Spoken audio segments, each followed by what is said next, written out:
God is pouring out His Spirit today and is looking for men and women to be His dwelling place, His habitation. His heart is calling for every tribe and nation to come receive and experience His loving kindness, His righteousness, peace, and joy. Isaiah 56:7 declares, I will bring them to my holy mountain of Jerusalem and will fill them with joy in my house of prayer. I will accept their burnt offerings and sacrifices, because my temple will be called a house of prayer for all nations. We are His temple, His house of prayer today. Many nations I'm calling, many tribes, they are coming to come and offer me an altar and bring a sacrifice of praise up to my mountain, into my temple, my house of prayer. Many nations I am calling, many tribes, they are coming to come and offer me an altar and bring a sacrifice of praise up to my mountain, into my temple, my house of prayer. To all the nations we are calling, to every tribe we prophesy. Let's go together, let's build an altar, and let us offer a sacrifice of praise up to God's mountain, into His temple, His house of prayer.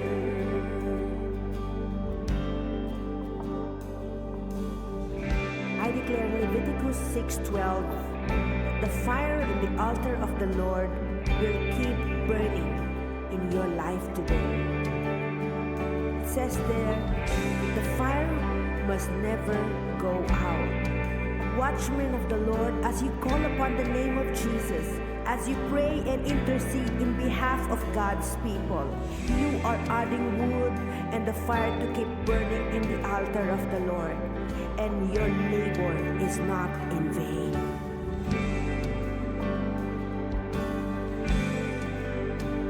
To all the nations we are calling, to every tribe we prophesy. Let's go together, let's build an altar, let us offer a sacrifice of praise up to God's mountain, into His temple, His house of prayer. To all the nations we are calling, to every tribe we prophesy.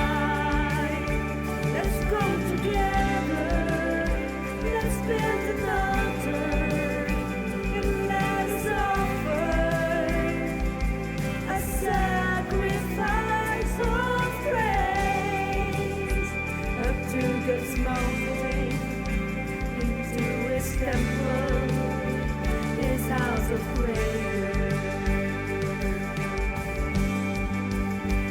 Up to God's mountain, into His temple, His house of prayer. Up to God's mountain, into His temple, His house of prayer.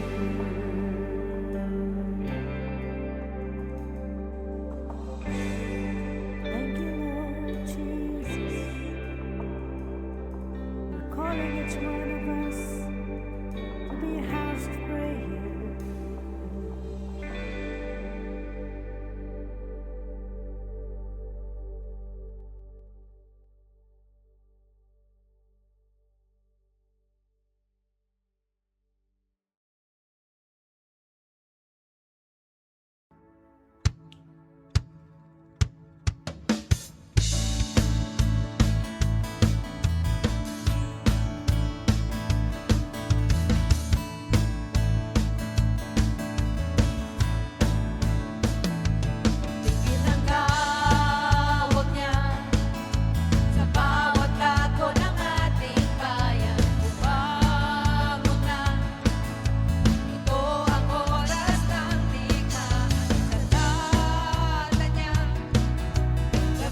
It's so good to celebrate the goodness of the Lord and His faithfulness to all generations. It's a blessed Sunday morning, everyone. Welcome to the House of Prayer Family Service online. At binabati po namin kayong lahat sa pangalan ng ating Panginoon. In behalf of my beloved husband, Pastor M, sampu ng buong Nahiel family, of course, dito po sa Baguio. Ito po yung ating hindi naman first. Ito po yung ating magiging online Tagalog service. Although yung ating pong title ay English, pero po ang ating sharing will be in Tagalog and Ilocano and Bisaya. So, Filipino service natin. Hallelujah. So, ang puso po namin ay nagagalak na makapiling ang bawat isa sa inyo, sa atin pong mga kapatid dito sa Luzon, Visayas at Mindanao. Pinabati po namin, kablaawan da kayo, itinaimbag nga aldaw yung amin, kakabsat, kagengayem, kapamilya, na maayong buntag sa tanan sa diha sa Mindanao, sa atong mga igsoon. Yan, mga Okay, this Sunday we are celebrating the Lord's Day and we are in the season of Purim and the month of Adar, just like in the time of Esther. And God is turning things around. God is doing divine reversals. Sino po ang nagagalak dito? That God is doing divine reversals today. Hindi ko po alam kung ano mga pinagdaanan natin ng bawat isa, but today I open this service. We declare the blessing, the favor of the Lord. Na habang kayo po ay nakikinig, kayo po ay nakikijoin sa amin, ay ang kagalakan at ang kalayaan ng Panginoon ay mapa sa inyong bawat tahanan. Tayo po ay magsimula sa salita ng Panginoon at ang atin pong pag-uusapan, ang atin pong Word of God today is found in the book of Esther chapter 4. Oh, ito po ay patungkol kay Esther. Actually, ang ating pong pag-uusapan ay mahahango po sa buong libro ni Esther, pero ha-highlight po natin yung Esther chapter 4 verse 14. Doon po sa Esther 4:14, ito po yung pag-uusap ni Esther at ng kanyang uncle na si Mordecai. At yun po yung si Mordecai, siya po ang nagpalaki kay Esther dahil nga po ulila po si Esther. At sumali nga, dumating po yung time na sumali po, pinasali ni Mordecai si Esther, no, when there was a search for queen in Persia, which is modern day Iran today.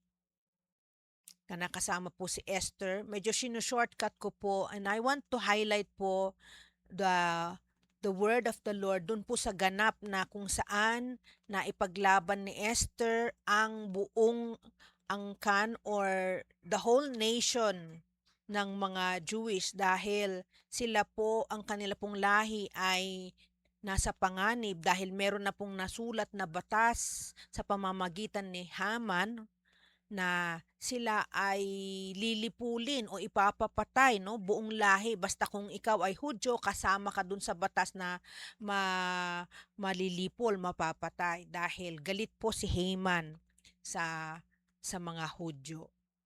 Ayan. Doon po sa chapter 4 of Esther, nung napakinggan ni Mordecai ang balitang ito, siya po ay talagang lubhang nalungkot, umiyak sa Panginoon.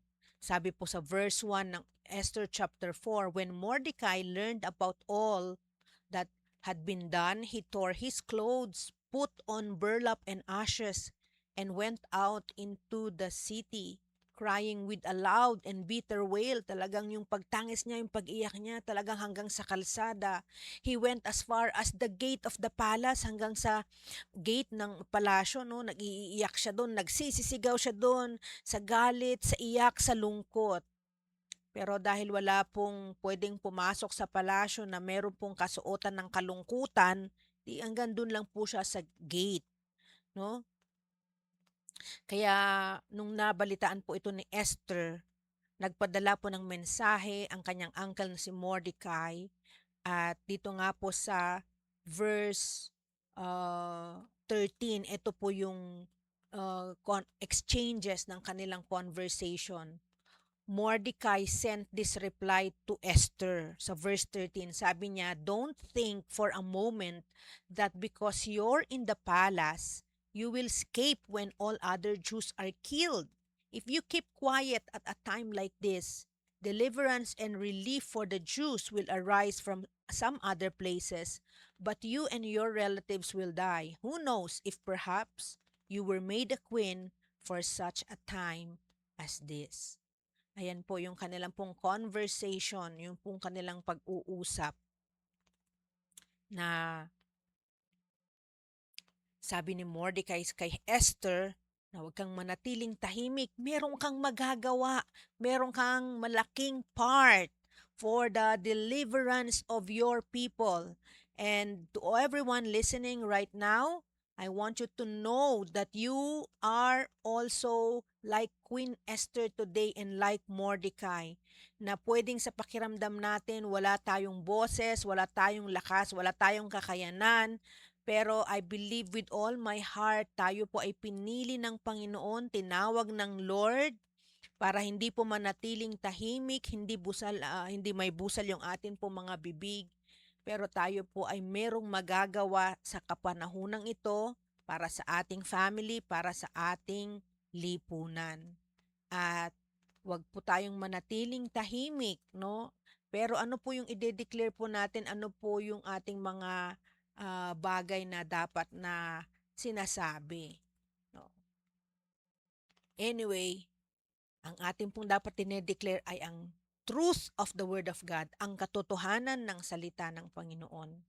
So, halimbawa, pwede po tayong na-diagnose ng anumang sakit, ganyan. But, yung truth of the Word of God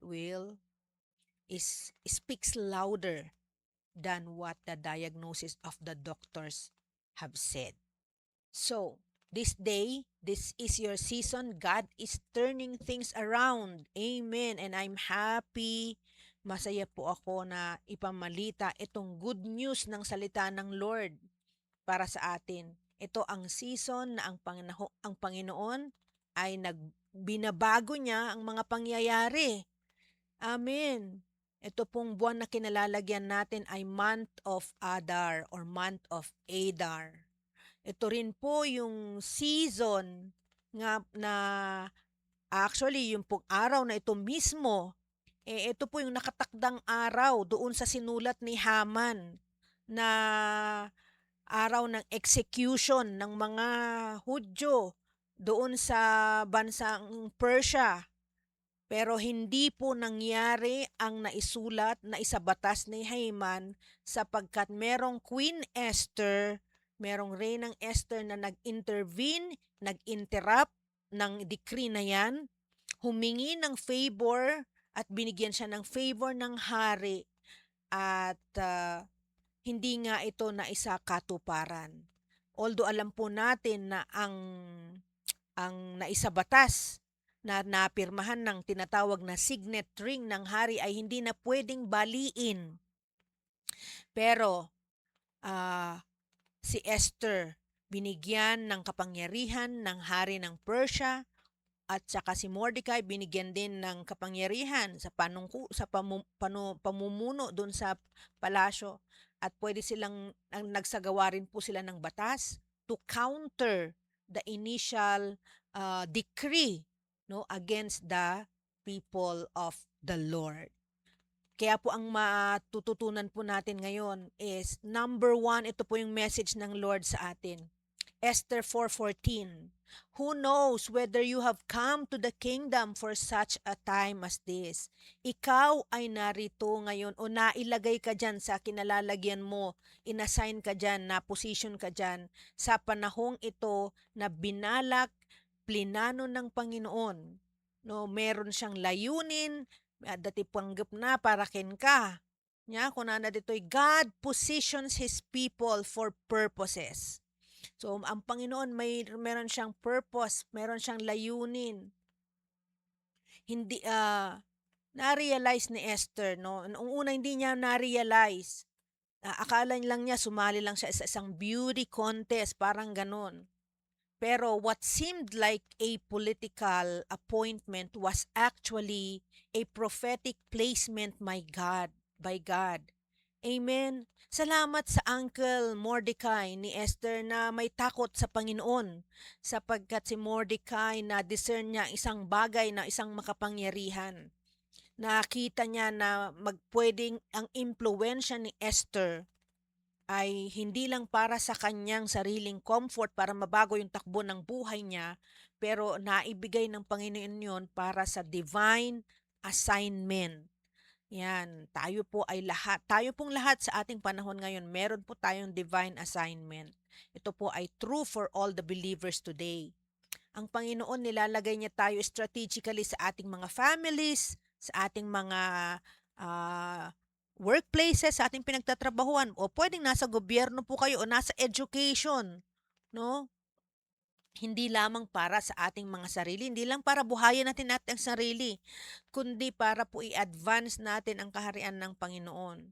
Maaring iniisip mo na napaka-ordinary ng position mo. But heaven may be saying, sabi ng Panginoon, I place you there for such a time as this. Kaya itong panahon na ito, itong season na to, tinatawag ng Panginoon ang mga sumusunod sa Kanya, no? Kaya dapat tayo ang tinatanong natin, Lord, where have you placed me? Or why have you placed me where I am? Lord, bakit po? Ano po ang inyong layunin?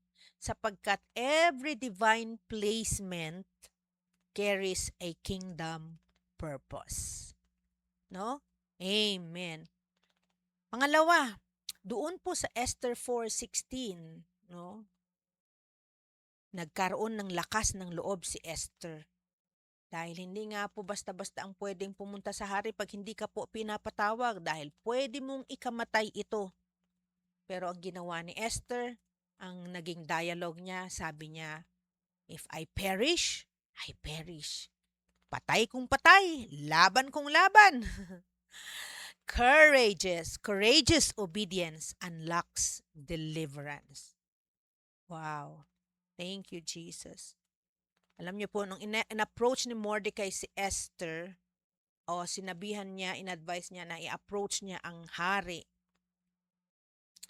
naramdaman ni Esther kaagad ang kaba sa kanyang puso na ito na maari ang kanyang katapusan at ang kanyang kamatayan.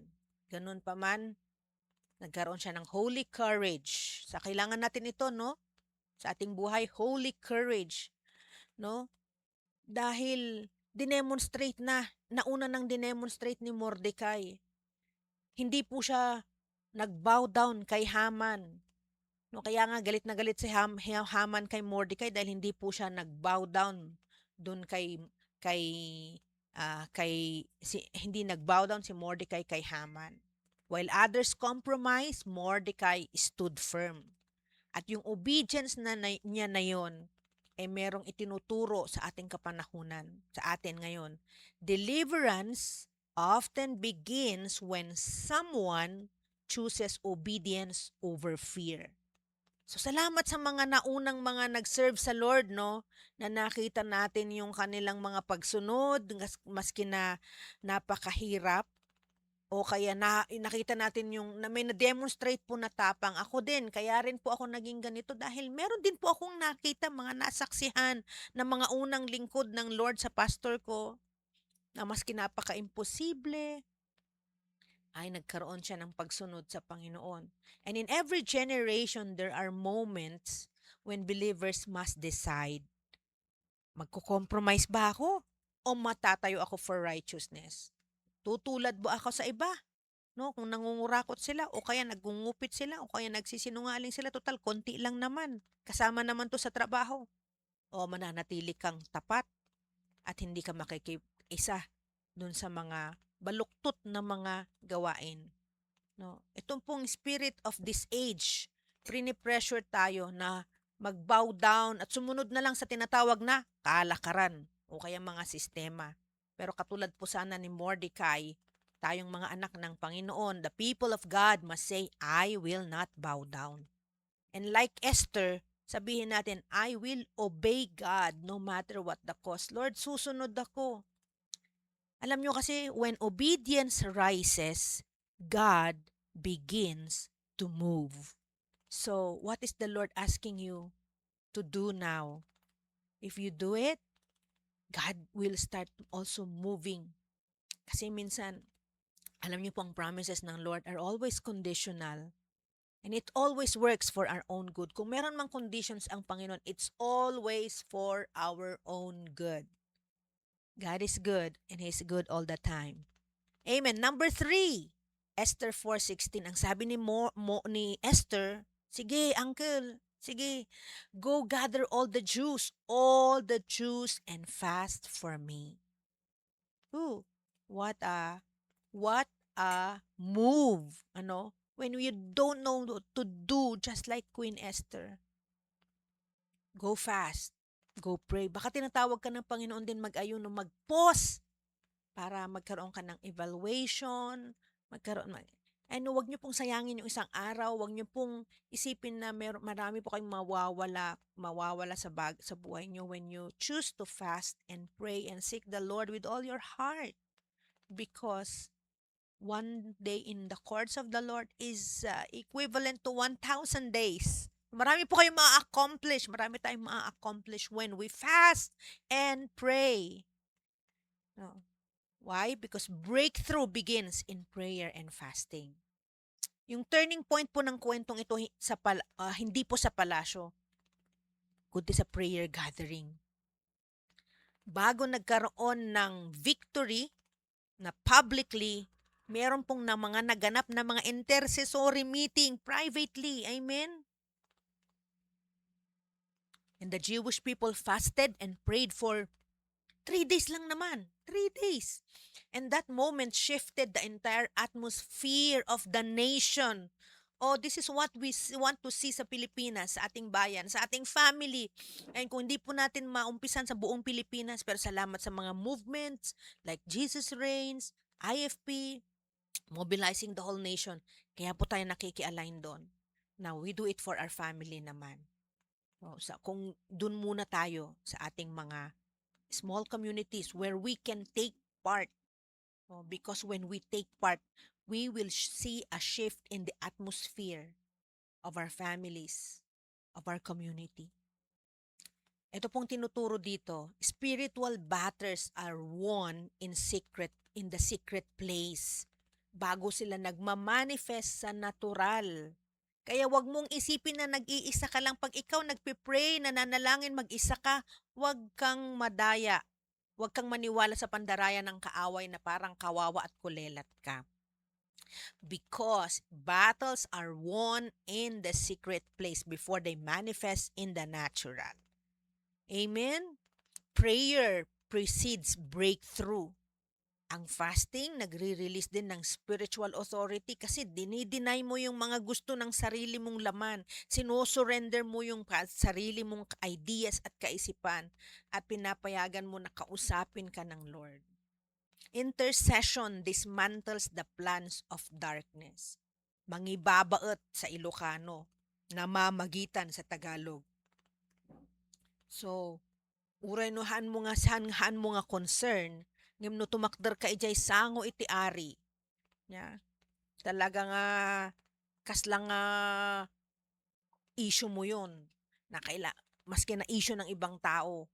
Pero nag-i-intercede ka as you pray, binubuhat mo, dinadala mo, pinapasan mo at inalalaan pinapasan mo ang problema ng ibang tao pero ino-offer mo sa altar ng Lord. Hallelujah. Just like Esther, God is raising intercessors for this generation, called to prayer.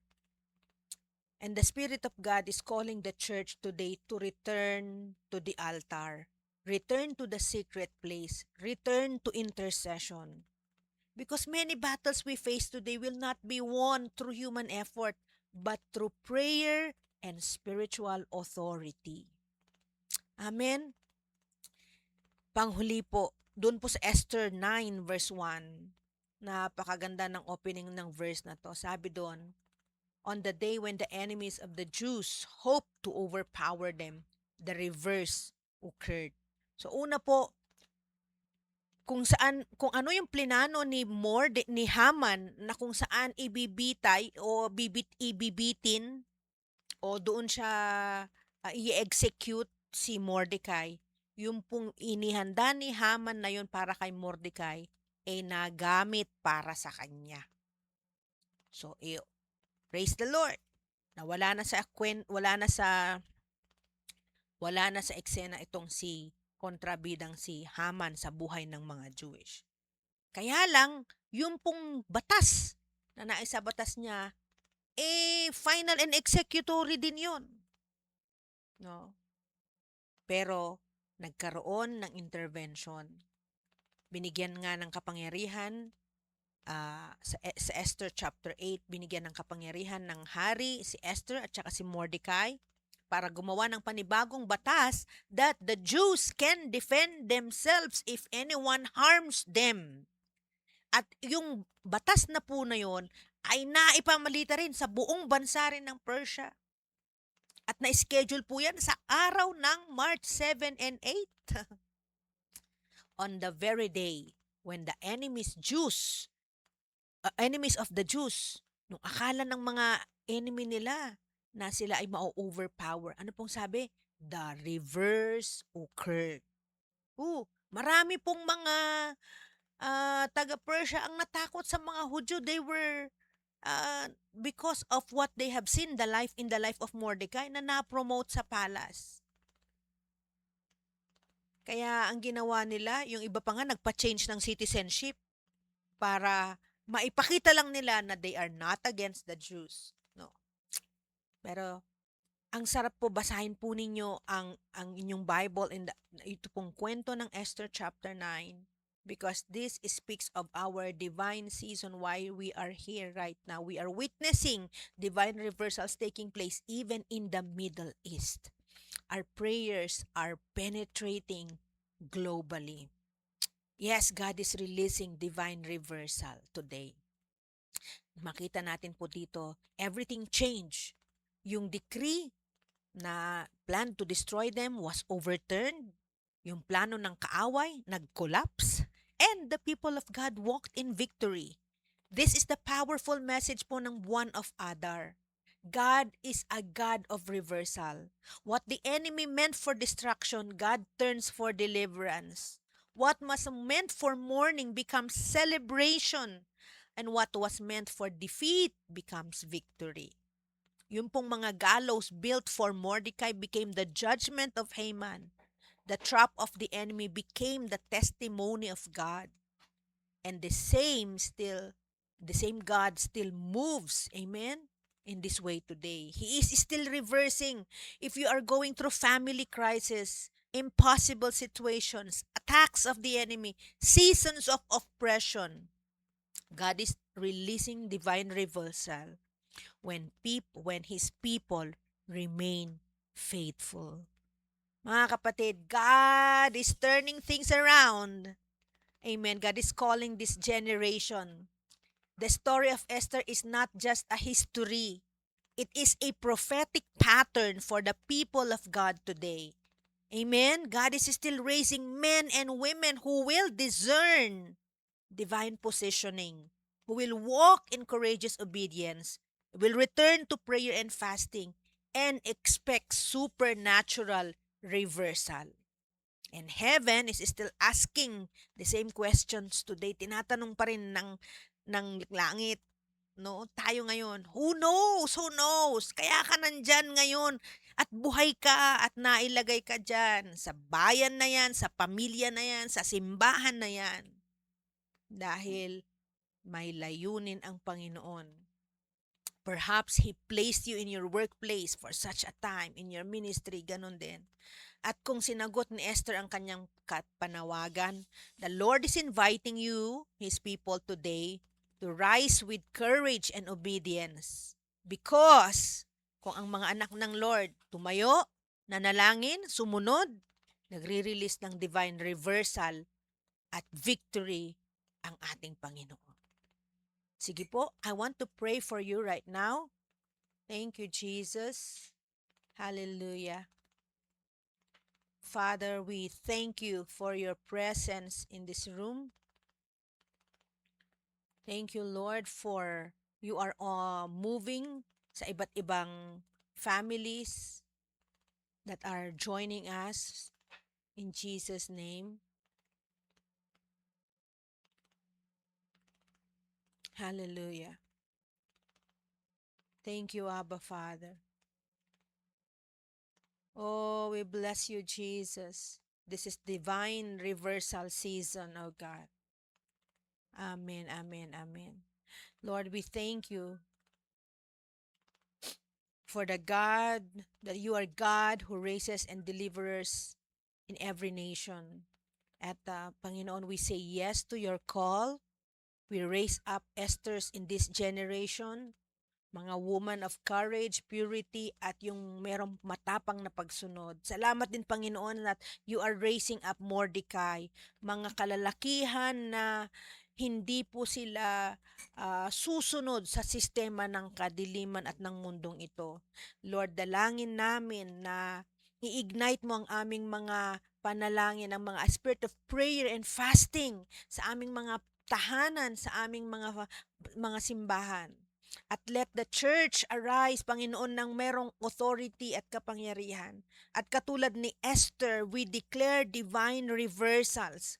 Kung ano po ang mga binalak ng kaaway, what the enemy planned destruction, I declare today we release divine deliverance. Where there has been fear, we release courage. In Jesus' name. Where there has been delay, I declare a release of breakthrough. And where there has been oppression, release victory in Jesus' name. We declare that the plans of the enemy against our families, our churches, and our nation will not stand because the people of God are rising for such a time as this. And we seal this moment in the mighty name of Jesus. Amen. Amen. Amen. Hallelujah. Would you declare this word of prayer with me? Okay, yan. Sabay-sabay po tayo na mag-declare. Hallelujah. No? In the name of Jesus Christ, we declare this month of Adar will be a month of divine reversal and supernatural breakthrough. Like Mordecai, like Esther, we will walk in courage. Like Mordecai, we will stand in righteousness. Like the faithful people who fasted and prayed, we will seek the Lord with all our hearts. Amen. Thank you, Jesus. Whew. Sige nga po, palakpakan po natin ang Panginoon.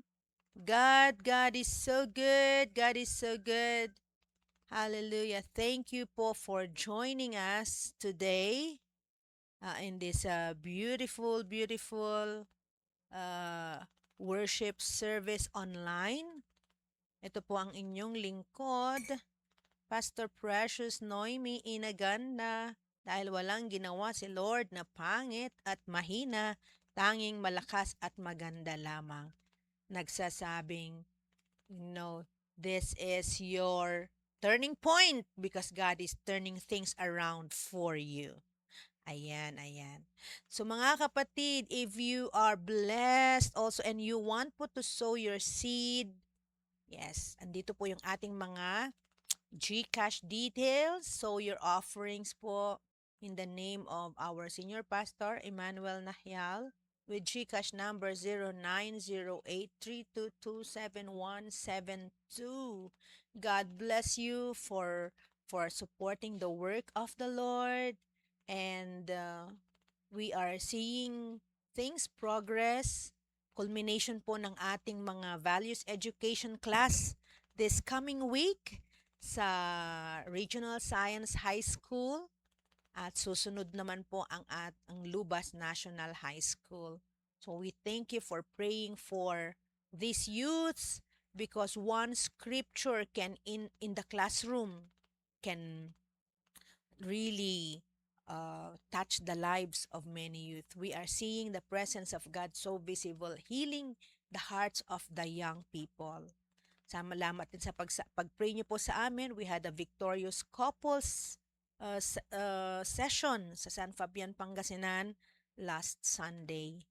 Yan, we'll send you some pictures and updates and celebrate with us. Thank you for celebrating and praying with us. And yours truly po will be in Ilocos Norte. This week we'll be visiting some church family and our networks po doon. Ayan, so again, thank you for sowing your seed. Thank you for obeying the Lord.